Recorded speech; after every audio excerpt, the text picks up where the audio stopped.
The opposition leader not the only one implicated in the water and sewage's scathing forensic audit. There are also claims Progressive Liberal Party Deputy I. Chester Cooper is caught up in a conflict of interest. Auditors discovered that 2 members of the executive committee and senior and seasoned engineers had business relationships with the owners executives of a current WSC vendor, namely Cash and Go. These persons jointly held shares in an entity called Infinity Enterprises Holding Limited, heretofore or hereafter Infinity, with the member for Exoma and Ragged Island. The member for Exoma is the owner of BAF Global Group Limited and its subsidiary Cash and Go. Now here's the kicker. Cash and Go performs bill payment services for WSC, charging a premium for their services, being paid from $150,000 to date. Infinity is developing the Southern Dream subdivision. In 2013, WSC installed the water infrastructure in that subdivision at a cost of $32,000. WSC Chairman Adrian Gibson says if that wasn't enough, Infinity, whose shareholders are in part senior WSC managers, obtained a loan from BAF, the parent company of Cash and Go, in 1997.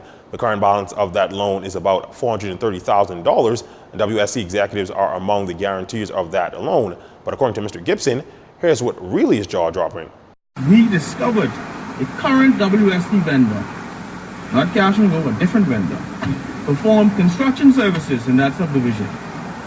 And the proposal for the works that vendor carried out was negotiated by a WSC executive on Infinity's behalf. Disclosure of these business relationships either never happened or only happened when approvals were sought. The audit also found that one of the aforementioned executives was also involved with the Exuma MP and BAF in another subdivision venture. What's more, said Mr. Gibson, is that the subdivision received a new water main in 2013 at a cost of $13,000. This attributed to the Water and Sewage Corporation. The Bahamas lost out on an opportunity to get a new mammogram machine for Eleuthera, and has a lot to do with the decision to put a $27 million clinic in Palmetto Point, according to Health Minister Dr. Dwayne Sands. Kerry's construction company was paid $535,000 plus to dig a hole on the side of a hill in that settlement. What happened, he said, is nothing short of a national disgrace to build a hospital that Bahamians will nowhere in the near future be able to afford. Now, Mr. Speaker, what we have is fill that has been moved from this big hole in the ground. We don't know where the fill is. We don't know whether the fill is being sold and who is benefiting from the sale of that fill. And interestingly, right now, North and Central Eleuthera are separated. Wouldn't that fill come in handy? Absolutely. Wouldn't some of those rocks come in handy to maybe put Eleuthera back together again? In the end, there's a $535,000 plus bill to Kerry's construction and over $450,000 plus to the architect not mentioned.